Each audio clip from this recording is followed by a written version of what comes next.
Hey, welcome to this snippet. We're going to be looking at the lumbar sacral neuromeningeal test. Now, we've looked at the principles behind these tests previously, so we'll just look at the test, and I'll bring the principles in when I actually need to, but we've already done this, so I don't want to beat a dead horse, as it were. Okay, so what test do we have? Cervical flexion. This is not specifically for the lumbar spine, obviously, but it does pull up the spinal dura and meninges, and it applies tension to the nerve roots and dural sleeves. That moves them a little bit. So this is a sensitizing test. Now, when I do a straight leg raise, for example, putting the head forward, will either bring the pain on. When I bring it back, the pain will go off. So we know that by changing something distally, then in the leg or the back, it improves it or makes it worse. So we know this is something that's running over multiple levels. So this is an adjunct to these tests. It's the same with dorsiflexion of the ankle, but dorsiflexion of the ankle is nowhere near as specific, particularly when the pain is felt behind the knee or in the calf. This can be very local. So, but cervical flexion is really important here. Prone knee flexion, it's going to move the tissues that run down the front of the hip and over the front of the knee.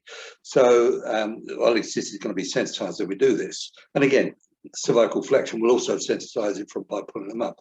So we're looking at this being primarily L3 with a little bit of L4 that's coming off of the L3 root. So the straight leg raise is the one that we're obviously most familiar with, and it's L4 to S2, and again cervical flexion and the dorsiflexion test plays a role in this, and then the slump test, which we'll look at in a bit more detail. But this is the entire spinal neuromeninges and nerves and the dural sleeves down to S2. This is actually not used very much for it, but it's an excellent test for the thoracic spine. So looking at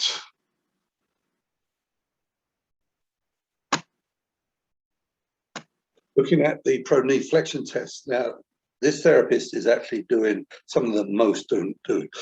The prone knee flexion test is sensitized by the slump test as well. So neck flexion and slumping of the thorax and the lumbar spine all sensitizes the test. And again, you can put it on, take it off by unstumping them, as it were. So this is as useful with the prone knee flexion as it is in the straight leg raise. Now, normally prone knee flexion is done in prone. Well, it's called prone knee flexion. And you simply bring the knee up to full round and get the full stretch on it. You then extend the hip as well. But you can't do a slump in that position. So she's demonstrating actually what is a logical thing to do with the prone knee flexion test. Okay, straight leg raise test. Now, the diagram on the left is what we've all been brought up on. We've got this 0 to 30 degrees where we're taking the crimp, the folds out of the tissues, out of the sciatic nerve, tibial nerve, and so on. And then we're taking it out of the spinal nerve roots and the dural sleeves. So this is arguably not a test for the dural sleeves. It's just not affecting them.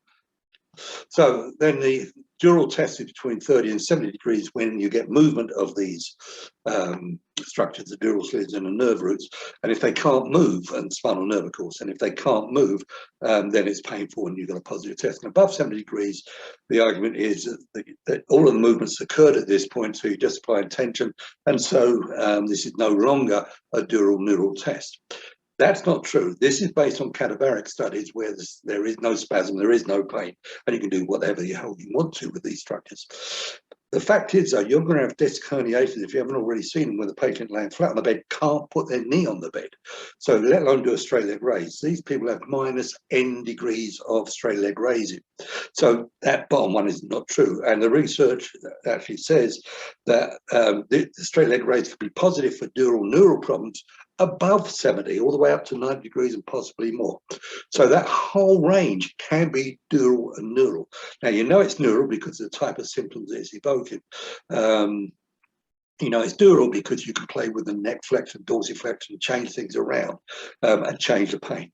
So it's a fairly straightforward test. But that is a bad interpretation of how it works in living subjects. You can also do a straight leg raise in sitting.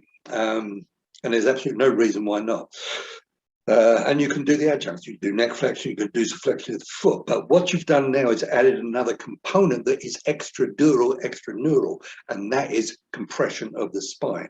So if the spine's a bit of trouble here, this test is going to be positive, where the straight leg raise may not be. Now, if you're looking for specificity, the straight leg raise must be more specific than the sitting straight leg raise. It's an easy test to do for convenience sake, but it doesn't replace the straight leg raise if there's any question about what's happening. But it's just good as. Now, the slump test, what I want you to do is that thing on the text on the left, I've left it in there deliberately rather than crop it out. What I want you to do is think about this and find out what's wrong with most of those statements.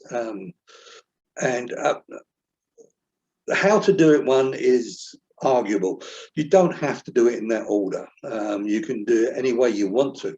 In fact, what you should be doing again is playing with this bit of dorsiflexion, bit of neck flexion, bit of slump, bit of straightening, and so on. So there's no particular order in which to do this. But there are problems with the rest of the statements up there. Give it some thought and see if you, and email me if you can. If you come up with an answer, then email me and we'll talk about it on the Zoom session. Anyway, the slump test is a straight leg raise test in sitting, but with slumping. So, as I say, this is very good for the thoracic spine. It's about neck flexion, and this is about the only one we have for the thoracic spine. You generally don't need to do the straight leg raise, but it will sensitize it again. But now you're adding another component to this over the sitting straight leg raise, and that's flexion. And flexion compresses the posterior column. So again, this is going to be less specific than the sitting straight leg raise and much less specific than the lying straight leg raise. So it's maybe more sensitive, but I'm not sure the sensitivity is worthwhile, because if the patient is complaining of these pains, then what have they done to produce this pain? If you have to do a full slump in order to reproduce this pain, then they're not going to complain about it, because there is no activity or postures where this is going to happen to them. So it's arguable this test is very worthwhile in the lumbar spine. I would say, coming back to the notes on the left there, that this test doesn't need to be done in conjunction with a straight leg raise. Do one or the other. I'd strongly suggest you do the straight leg raise, but do one or the other. There's absolutely no point in doing both of them.